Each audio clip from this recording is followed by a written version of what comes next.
사도행전 14장을 통해서 사도 바울을 통해 처음으로 제1차 전도 여행이 마쳐지게 되는 것을 보게 됩니다. 지난주에 13장의 말씀을 보았었는데요.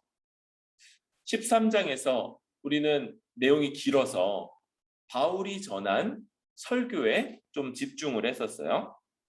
그런데 어떻게 했냐면 거기서 안디옥에서 사람들이 이런 설교를 듣고도 바울을 대적하고 거부했을 때 바울이 유대인들에게 어떻게 하냐면 발에 티끌을 떨어버렸죠.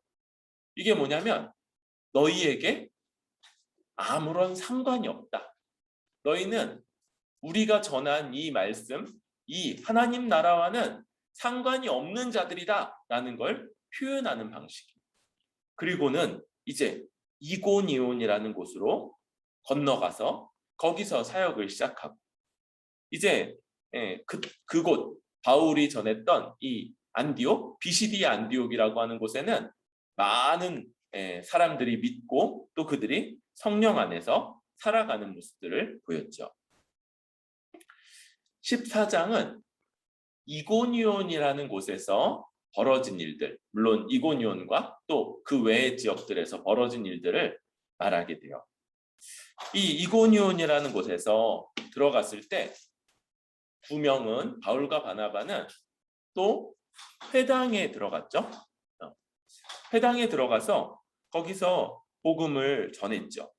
아마 내용은 비슷했을 거예요. 이전 회당에서 전했던 것과.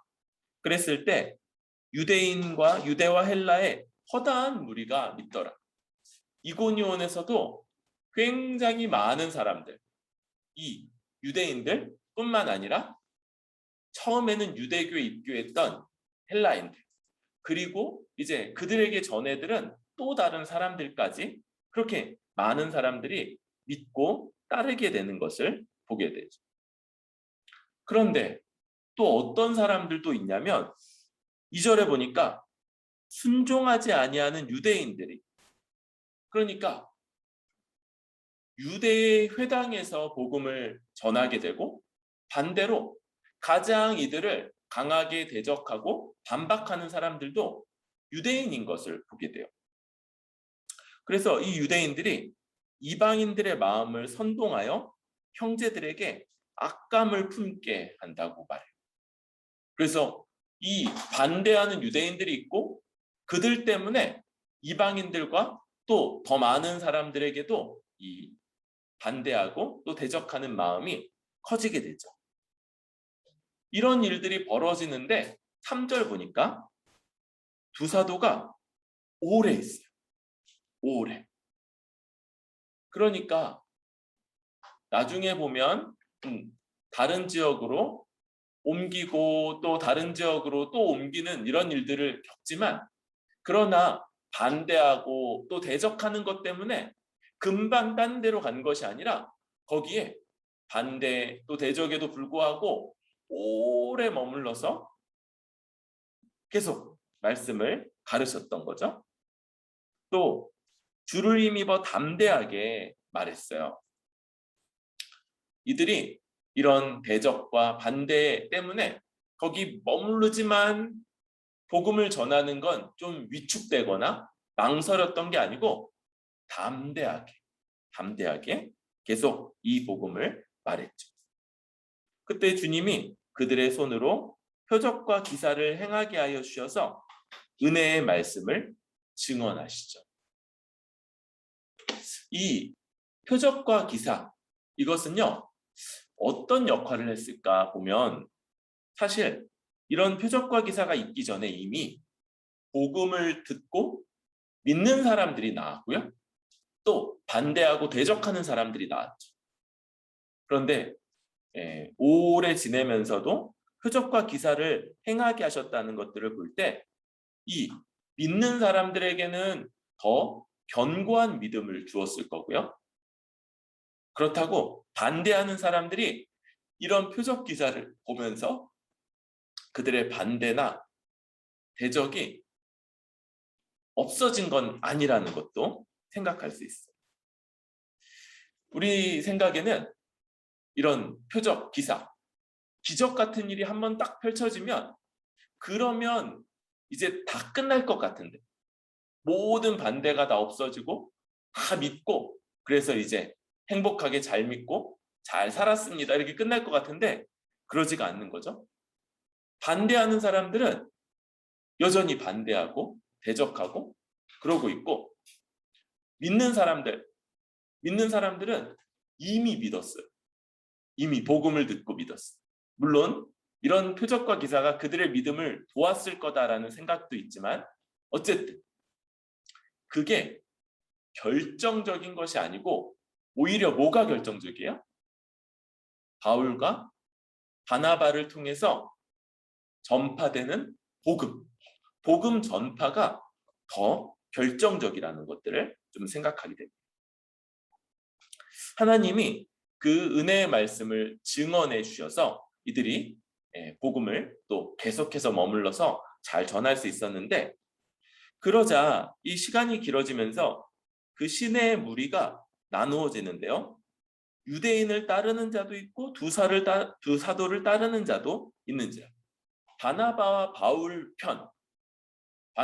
바울이 전하는 것 이런 것들을 따르는 사람과 유대인들을 따르는 사람, 유대인들이 바울과 바나바를 대적하고 그들을 다른 사람들, 이방인들이 그들을 또 적대하도록 만들었는데 그들을 따르는 이 두 패로 나눠진 거예요. 그리고 어떻게 하냐면 이방인과 유대인과 그 관리들, 유대인을 따르는 저 사람들 한편이 두 사도를 모욕하며 돌로 치려고 달려들었어요. 이 두 명의 사도를 아주 대적하고 모독하면서 돌로 치려고. 그냥 이렇게 돌로 한 대 툭 치는 거 얘기하는 게 아니죠. 네. 이전에 돌에 맞아서 돌아가신 분, 스데반처럼 지금 이들도 그런 위험에 처했던 거죠. 그런데 6절에 그들이 그런 상황을 알고 도망했어요. 그러니까 복음을 전하다 말고 도망했다고 보긴 어려워요. 왜냐하면 이미 오래 거기 있었다 얘기하니까 전할 만큼 복음을 충분히 전했다 생각했을 때 이런 위험이 발생하자 이들이 도망해서 다른 지역으로 옮기게 되죠. 이 루가오니아는 넓은 지역을 말해요. 거기에 유명한 두 성이 있는데 루스드라, 더베. 여기가 이제 이고니온에서 옮겨간 곳이에요. 이 루스드라라는 곳은 한 35km 이 정도 떨어져 있고요. 이고니온에서부터 또 더베는 또 거기서부터 루스드라에서부터도 한 150km 떨어져 있는 곳이에요. 이 두 개의 중심지가 이 루가오니아 지역의 두 성이고 그 주변 지역에서 또 복음을 전하는 거죠. 그런데 먼저 이 루스드라에 발을 쓰지 못하는 한 사람이 앉아 있어요. 우리 언제 봤던 기억이 나요?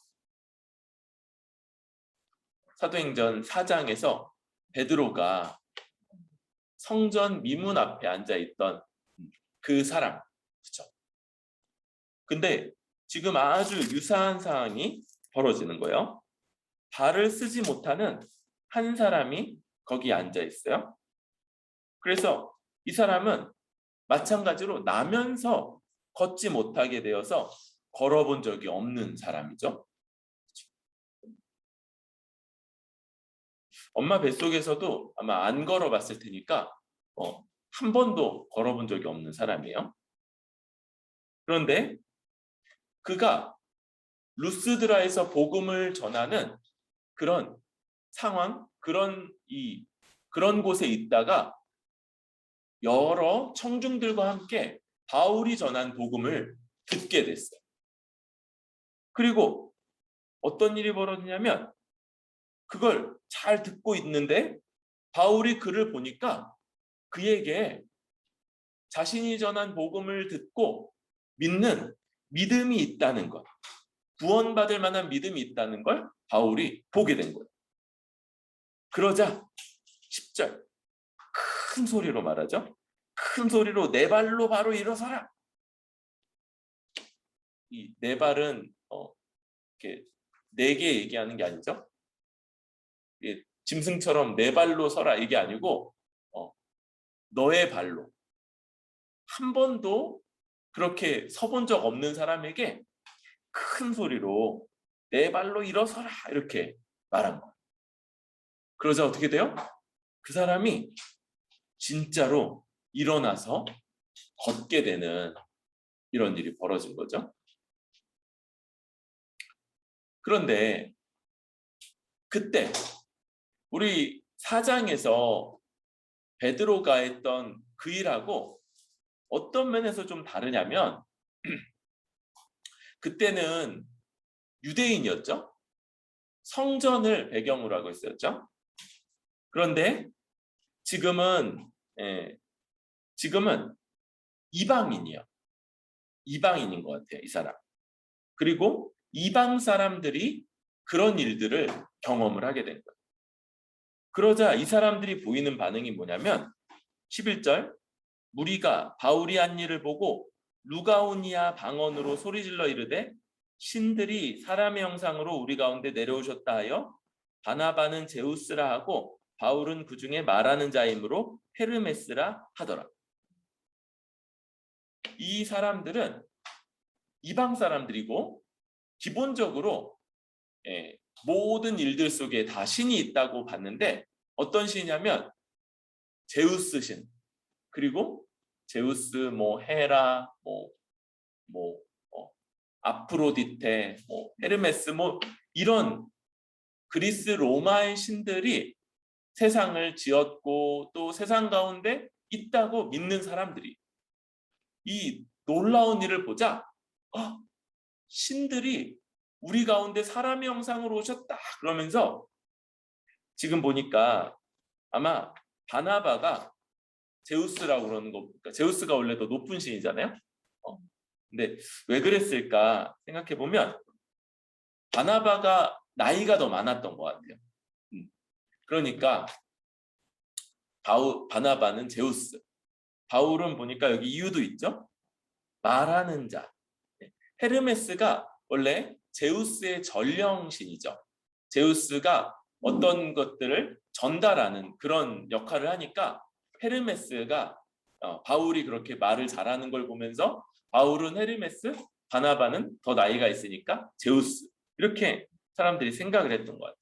상상력도 아주 좋죠. 그러면서 그렇게 말할 뿐만 아니라 그런 이야기가 삽시간에 이 시 전체에 퍼진 것 같아요. 그러니까 13절에 시외 제우스 신당의 제사장이 루스드라 성 바깥에 제우스 이 신당이 있었는데 거기서 일하는 제사장이 소와 화한들을 가지고 대문 앞에 와서 무리와 함께 이들을 제사하려고 그러는 거예요. 이들을. 그러자 이제 14절부터 두 사도 바나바와 바울이 듣고 옷을 찢고 무리 가운데 뛰어들어가죠. 지금 이 옷을 찢는 것은 유대인들이 깊은 슬픔을 표현하거나 혹은 아주 참남된 말, 하나님 앞에 도무지 할 수 없는 말들을 들었을 때 보이는 반응이에요. 아주 큰 슬픔, 큰 충격, 또 하나님 앞에서 용납할 수 없는 말, 이런 것들을 표현할 때 옷을 찢는데 지금 이들이 하고 있는 행동이 그런 거라는 거예요. 그래서 옷을 찢고 무리 가운데 뛰어들면서 소리를 지르죠. 왜 소리를 이렇게 크게 지르는지 알겠죠? 지금 이 사람들이 막 그냥 일사불란하게 그렇게 하는 게 아닌 거예요. 막 떠들썩하고 막 웅성웅성하고 그러면서도 막 사람들이 막 이들 어떻게든지 막 어디 앉혀가지고 높이고 제사를 지내려고 하는 이런 상황들을 막으려고 하니까 밖에 소리 지르고 막 뛰어다니고 사람들 중간으로 뛰쳐나가고 막 그러면서 지금 급박하게 그 행동을 멈추려고 그러는 거죠.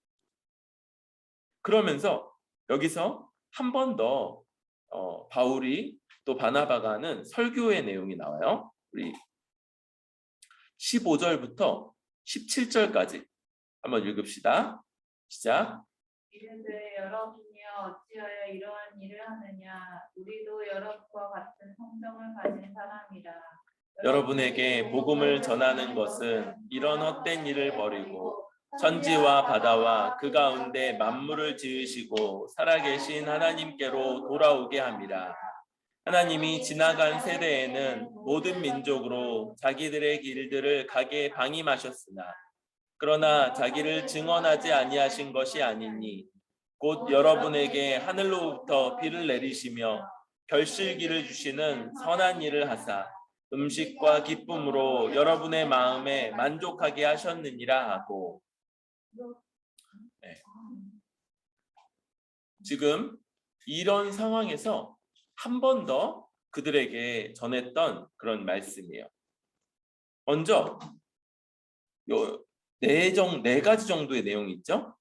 첫 번째로 우리도 여러분과 같은 성정을 가진 사람이라 여러분에게 복음을 전하는 것은 이런 헛된 일을 버리고 이거예요.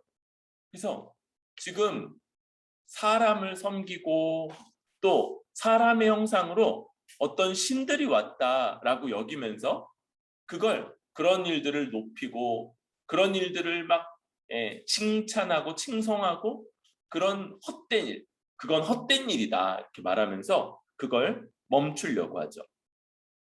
두 번째는 살아계신 하나님.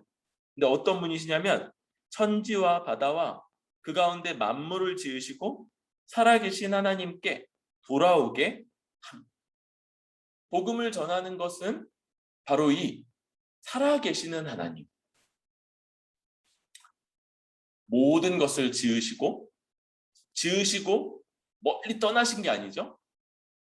그것들을 다스리시고 돌보시고 그러면서 역사하시는 살아계신 하나님께로 돌아오게 하기 위해서 우리가 복음을 전하는 거다 이렇게 말해요. 세 번째는 하나님이 지나간 세대에는 모든 민족으로 자기들의 길들을 가게 방임하셨다. 이거. 하나님이 이제야 그 복음을 듣게 하세요. 그 전까지는 어떻게 하셨냐면 각 민족들이 자기들의 신, 이들은 그리스 로마 신이지만 그 전에 또 다른 민족들은 또 다른 신들을 섬겼죠. 각각 이상한 자기들의 신들을 섬기고 그들에게 제사하고 그들에게 높이는 것들을 그냥 방임하셨어요. 그냥 그렇게 하도록 내버려 두셨었다. 그런데 17절 그러나 자기를 증언하지 아니하신 것이 아니니 곧 여러분에게 하늘로부터 비를 내리시며 결실기를 주시는 선한 일을 하사 음식과 기쁨으로 여러분의 마음에 만족하게 하셨느니라. 그런데 그때도 하나님이 아무런 것도 그들에게 알리지 않으셨던 건 아니에요. 비를 주고 곡식이 결실하게 하며 그것들을 먹고 기뻐하는 것들, 이걸 허락하시고 이렇게 하심으로써 각 사람에게 하나님이 살아계시고 천지를 지으셔서 그걸 우리에게 유익하도록 이렇게 하나님이 다스리고 계신다는 걸 보여주셨다. 그렇죠? 하나님은 보여주셨죠. 사람은 못 봤죠. 사람은 알아차리지 못하지만 하나님이 안 보여주신 게 아니다. 이렇게 말씀하시는 거죠. 그러면서 무리를 말려서 제사하지 못하게 했죠. 그러면 그러고 나서 끝났냐? 아니에요. 이 이고니온에서 더 큰 일이 벌어졌는데 19절 보니까 유대인들이 안디옥과 이고니온에서 왔어요. 어디로? 루스드라로. 안디옥 어땠어요? 바울이 막 전했는데 유대인들이 계속 반발하고 대적하니까 발에 티끌 떨고 떠났죠.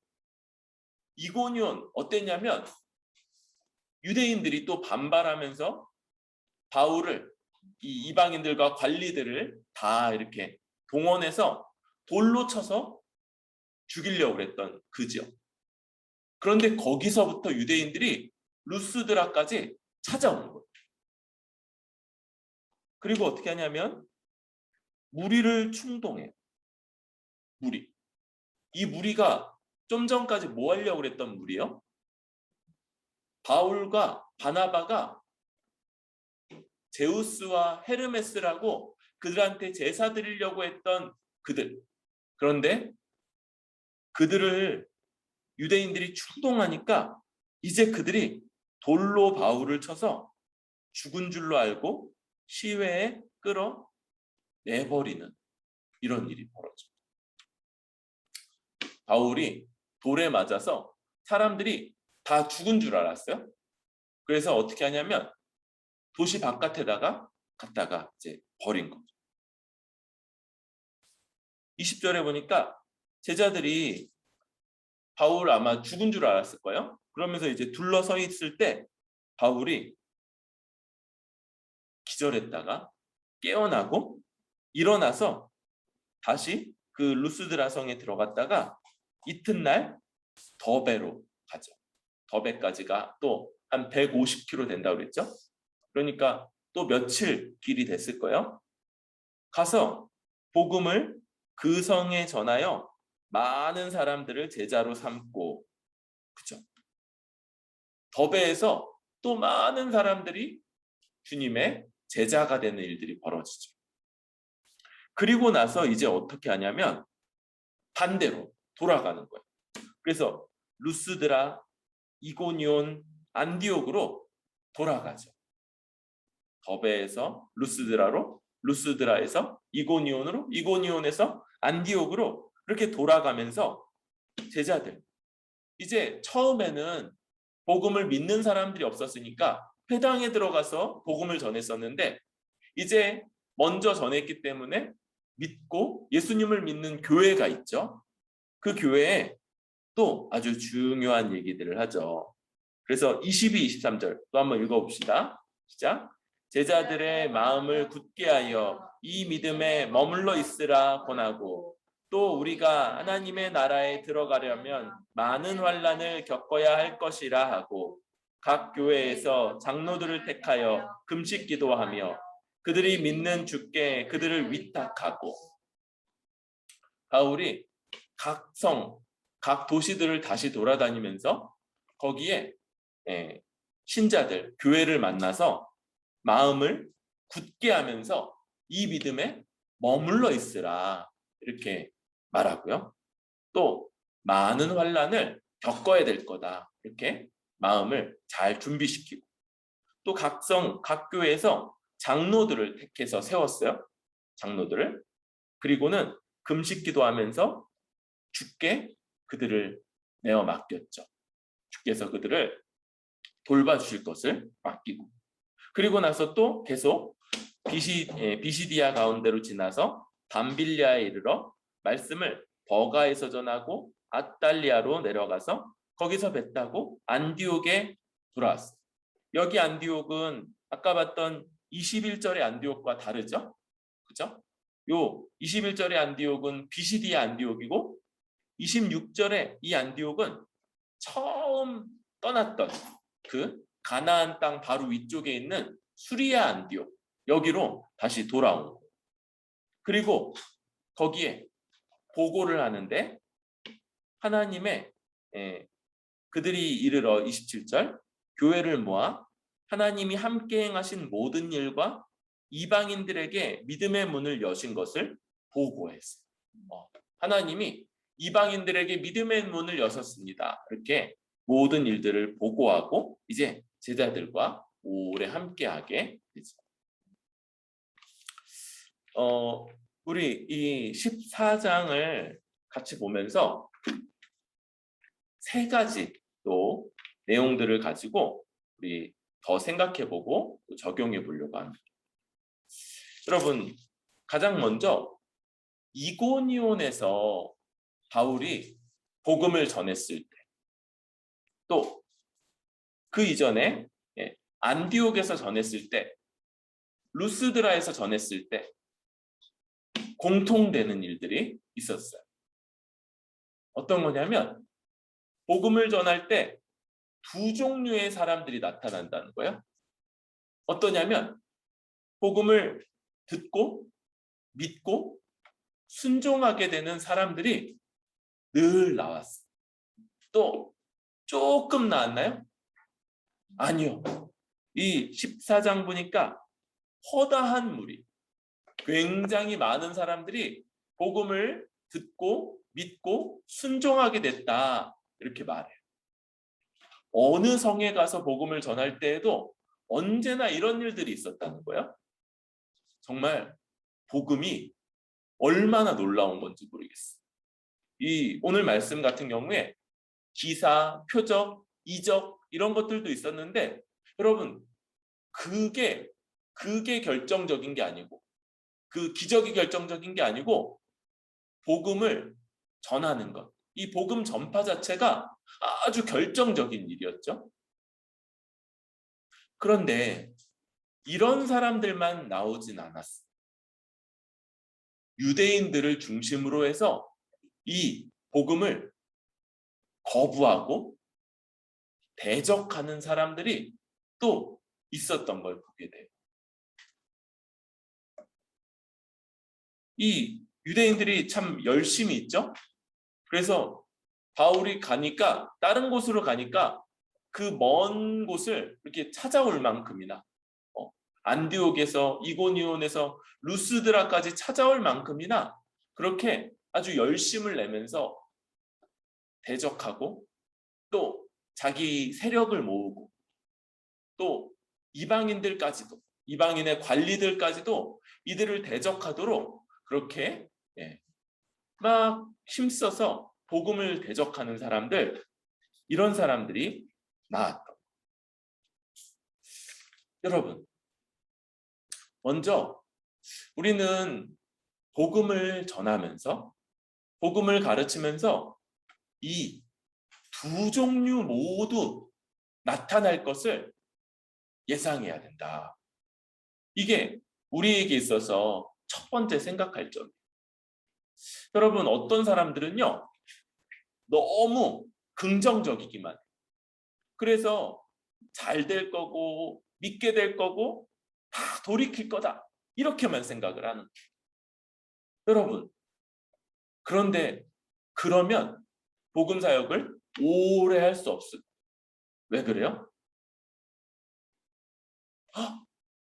대적하거나 안 믿거나 그런 사람들, 그런 일들을 받았을 때 너무 큰 충격을 받을 것이기 때문이에요.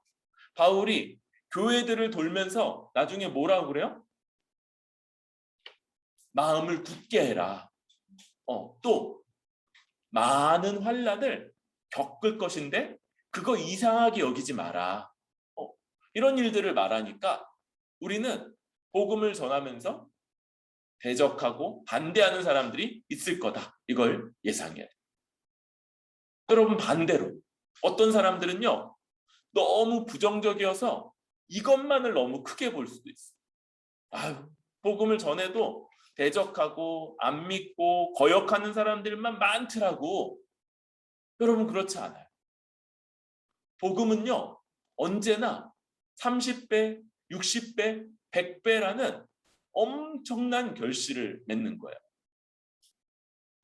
복음의 능력, 복음의 역사, 복음을 통해서 하나님이 일하시고 그 복음을 전할 때 우리는요, 어떨 때 마음만 앞설 때도 있어요. 마음만 뜨겁고 말하는 것, 전하는 것, 가르치는 것은 부족할 때도 있어요. 그런데 어떻다고요? 하나님이 하나님이 우리와 함께 증언하시기 때문에 우리는 복음을 전하는 것이 언제나 많은 사람들에게 믿게 하고 순종하게 하고 변화시키고 따르게 할 거라는 것, 이걸 기대할 수 있는 거예요.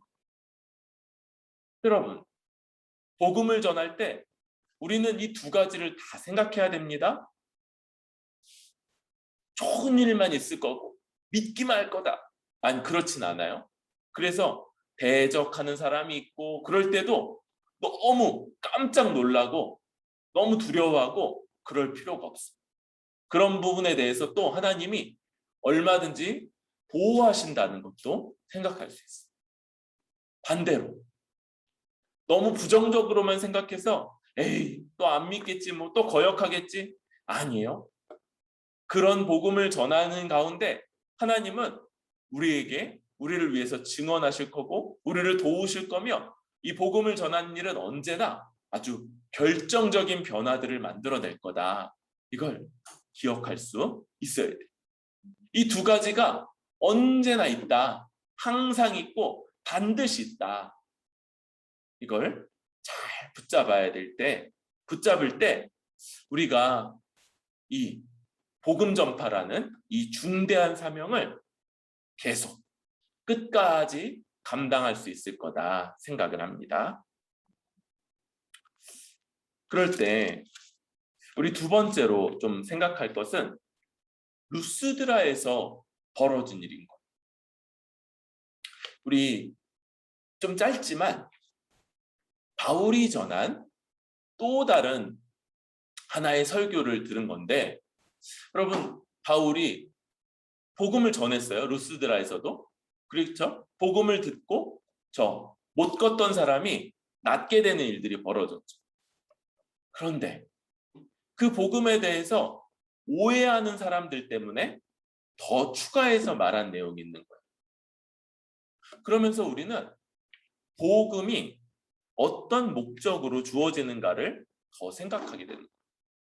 여러분, 그 전까지 이 사람들이 했던 모습을 바울이 한마디로 헛된 일이라고 표현하죠. 헛된 일.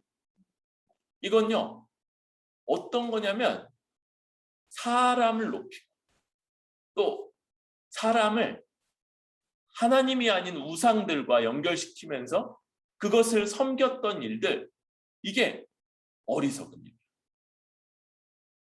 헛된 일이고 하나님을 대적하는 일이고, 그게 아니라 뭐가 중요하냐면 살아계신 참 하나님, 진짜 하나님께 돌아오는 것, 그게 필요한 거죠.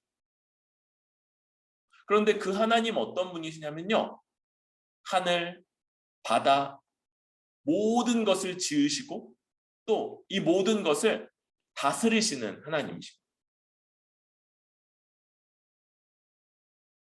여러분, 우리는요, 사람을 높이는 이 헛된 일에서부터 돌이켜서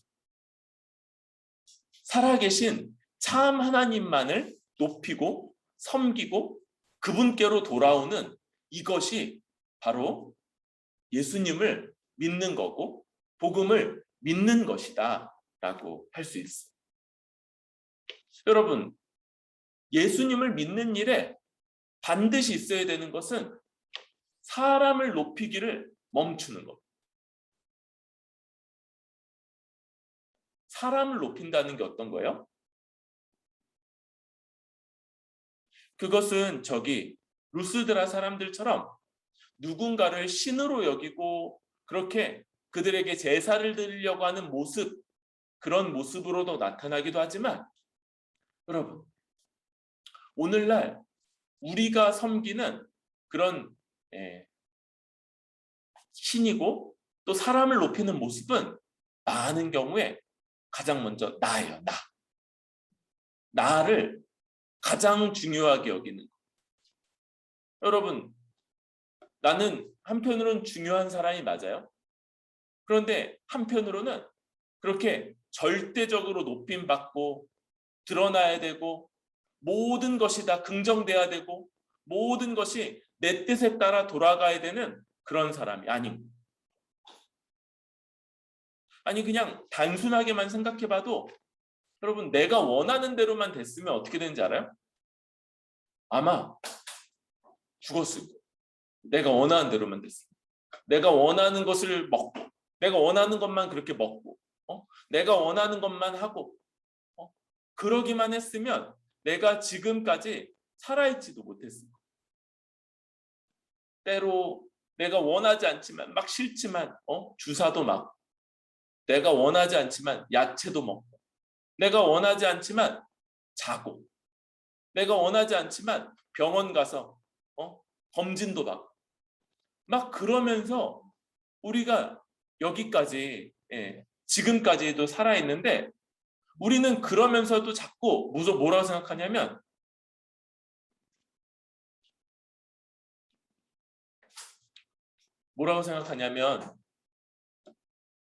내가 생각하는 건 옳고 내가 생각하는 건 맞고 내가 생각하는 것대로 돼야지 최선이라고 생각해요. 여러분 이런 생각을 해요. 내가 생각하는 게 중요하다 생각하면서도 그런데 내가 생각하는 대로만 됐으면 죽을 거다. 내가 생각하는 대로만 되는 곳은 지옥 같을 거다.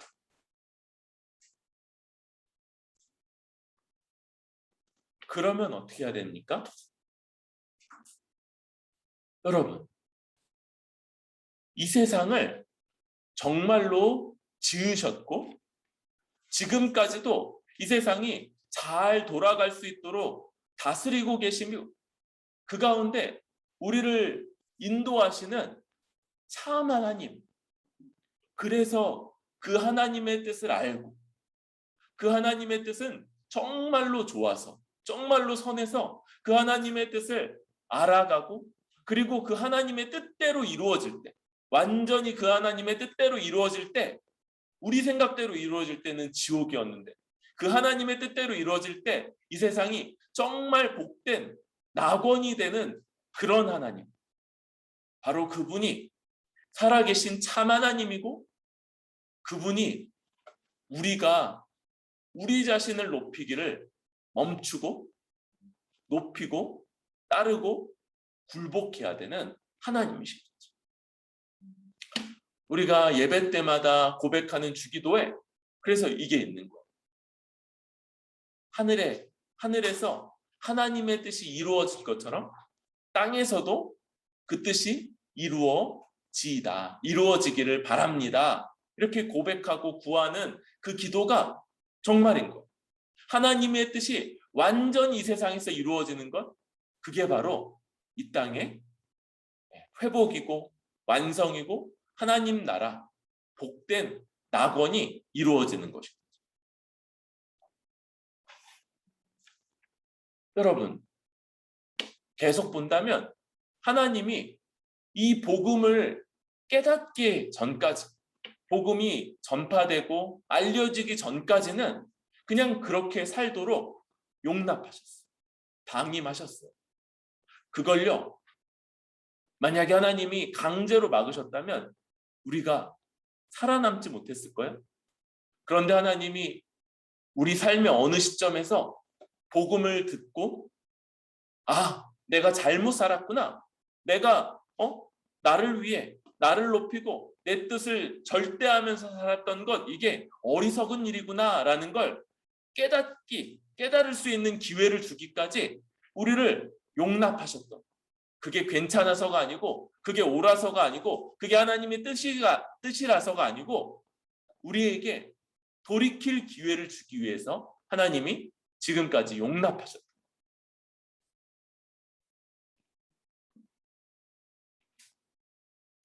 그런데 이제 우리는요, 이제 복음 안에서 이걸 깨닫는 거예요.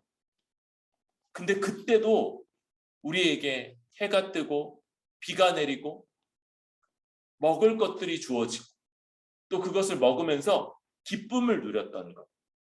우리에게 마찬가지죠. 하나님이요, 그 가운데서도 우리에게 되게 좋은 것들을 주셨던 거예요. 뭐라고 그랬어요?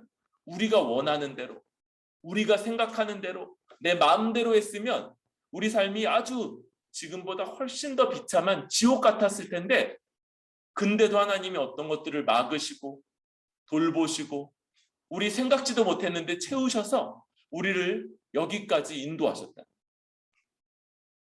여러분, 우리는요, 복음을 통해서 우리 삶의 모든 부분을 움직이시고 인도하시고 그것을 통해서도 하나님의 선한 뜻을 이루시는 그 하나님을 알게 되고 믿게 되고, 이제 반대로 예수님을 믿는다는 건요, 우리 삶의 모든 부분을 하나님이 그렇게 인도하신다는 것을 고백하고 그런 방식으로 이해하는 것을 의미합니다. 여러분, 이제 우리는요, 하나님 안에서 우리 삶을요, 완전히 다른 방향으로 이해하게 돼요. 여러분, 우리 삶에는요, 이렇게 우리가 볼 때 되게 좋은 것, 자랑할 만한 것과 반대로 안 좋은 것, 불평스러운 것, 불평하려고 하는 이런 것들이 있습니다. 그런데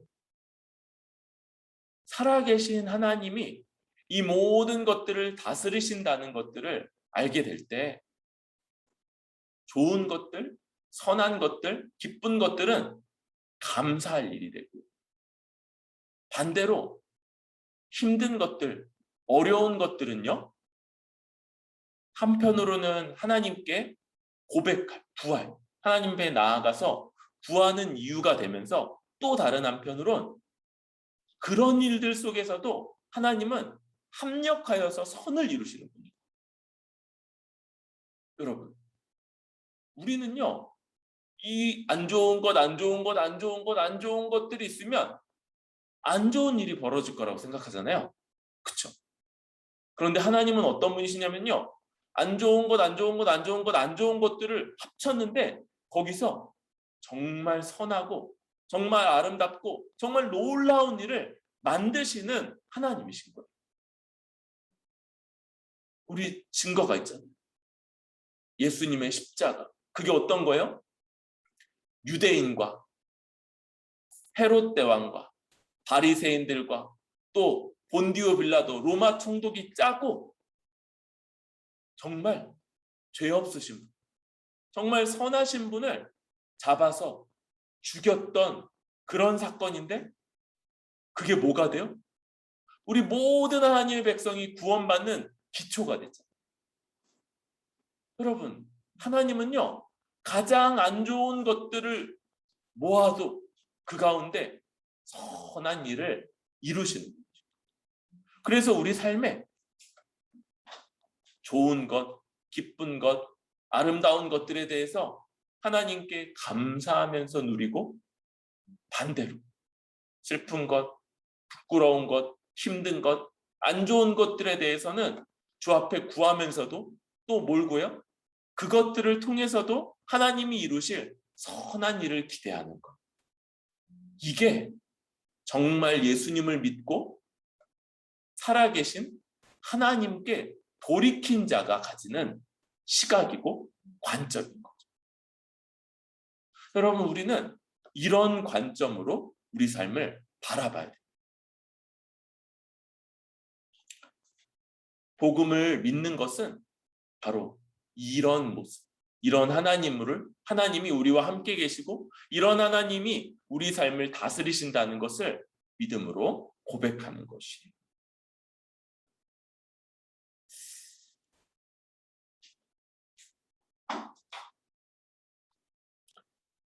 마지막으로 우리 세 번째 것을 한 번 더 생각해 보려고 합니다.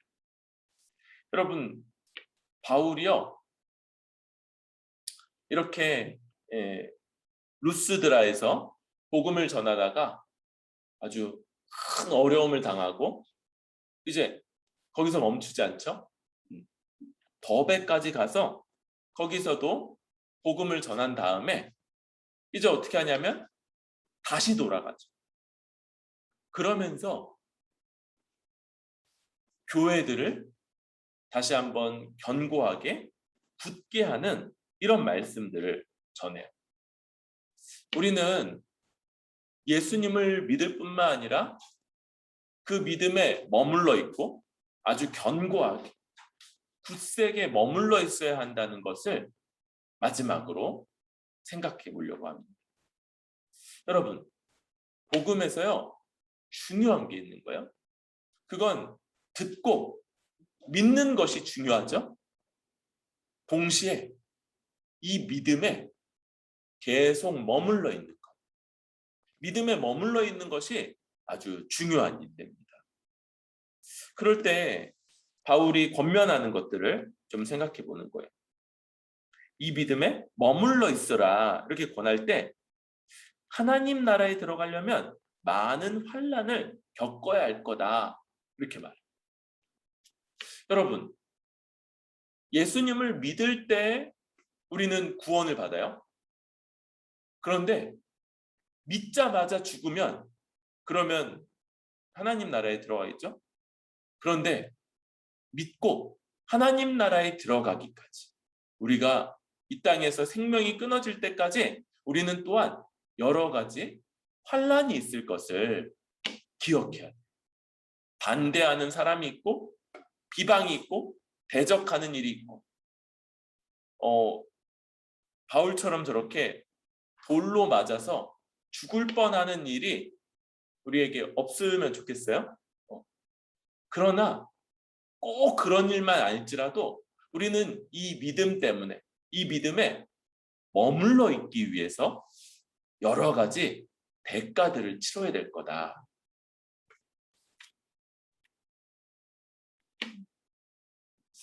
여러분, 어떤 면에서는 믿는 것 이것보다 믿음에 머물러 있기 위한 이 수고와 노력이 더 많이 필요할 수 있어요. 지금 보면 복음을 전했을 때 많은 유대인과 많은 이방인들이 믿잖아요. 그런데 이 믿었던 유대인들 중에 또 대다수 많은 사람들은 나중에 보면 아주 오래지 않아서 몇십 년 안에 많이 믿음을 떠난 것을 보게 돼요. 한때는 믿는 것 같았고 한때는 예수님을 믿고 구원받은 것 같았는데 그런데 거기 머물러 있지 못했다. 거기에 잘 머물러 있는 것이 중요해요. 마음을 굳게 해야 되고요. 믿음에 머물러 있기 위해서는 마음을 굳게 해야 되고 또 환난이 있을 것을 각오해야 돼요. 근데 그것만 있진 않습니다. 또 바울이 어떤 일을 하냐면 23절 보니까 각 교회에서 장로들을 택해요. 여러분, 이 장로들을 택한다는 건 되게 함축적인 말이에요. 되게 요약되어 있는 말. 이게 뭐냐면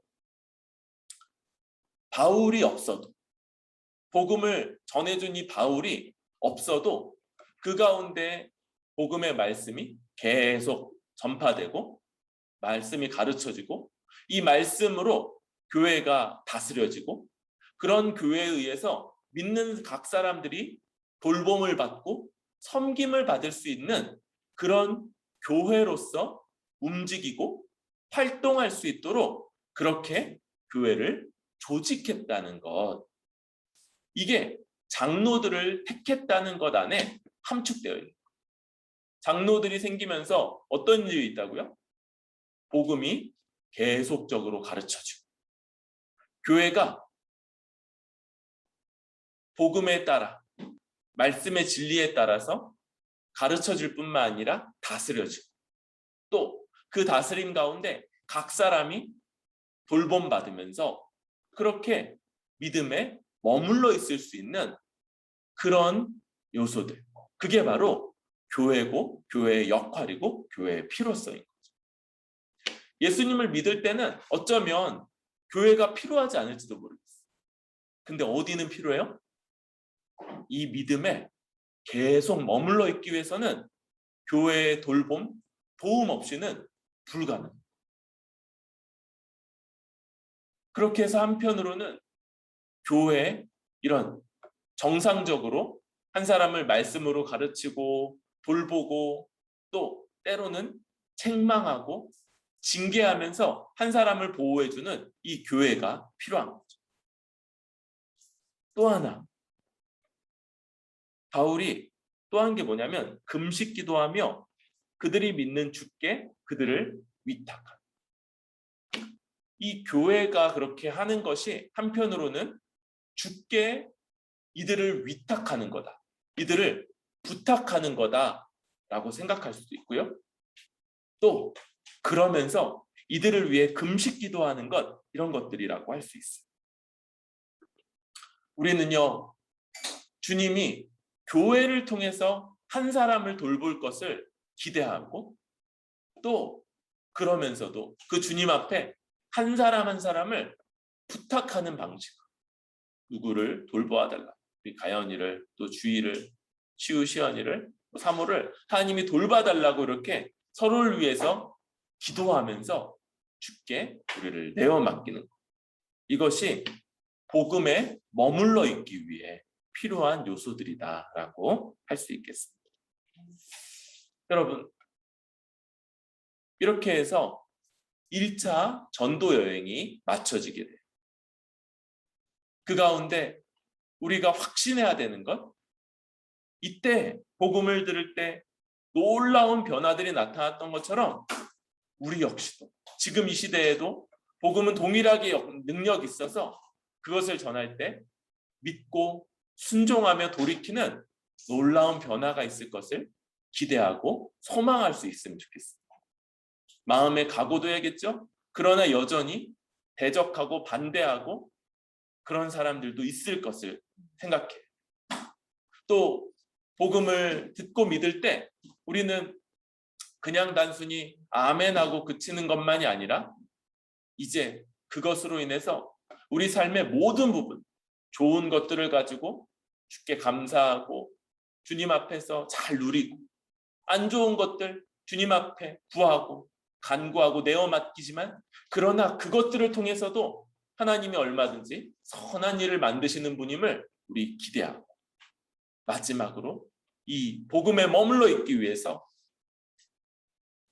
고난이 있을 것을 우리 각오하면서 좋은 일만 있다면 어쩌면 필요치 않을 텐데 고난이 있을 것을 알기 때문에 우리가 더 견고한 교회를 이루면서 그 교회 가운데 이 믿음이 보호받고 돌봄받고 또 지켜질 수 있도록 그렇게 하는 것, 그것이 바로 주께 한 사람을 맡기는 거고 또 우리 그렇게 주 앞에 기도하면서 그렇게 서는 것, 이게 필요하겠다 생각합니다.